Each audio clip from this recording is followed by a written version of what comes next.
Nesmieme odstrašovať ľudí, ktorí úplne objektívne žijú z ruky do úst. Nestražme týchto ľudí tým, že zoberieme im sociálne výhody. Že im zoberieme hneď na druhý deň po vzniku vlády obedy zadarmo. Alebo vlaky zadarmo. Alebo že im zrušíme minimálnu mzdu. Či siahneme im na dôchodky.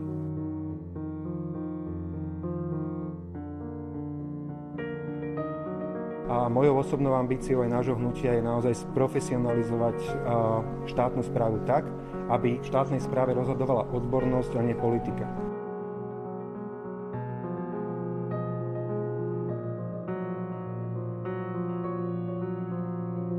Odrezať políciu, prokuratúru od politik. Nechať to na policajtoch. Ja osobne by som bez problémov nechal týmto ľuďom, nech si vyberú policajného prezidenta.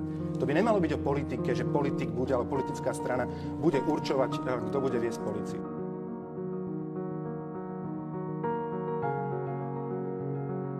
Budeme sa pýtať ľudí, či súhlasia s hmotnou zodpovednosťou verejných činiteľov,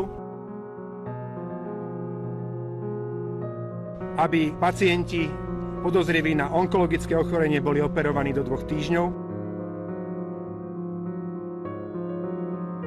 V prvom roku budúcej vlády to bude splnené. V prvom roku budúcej vlády to bude splnené.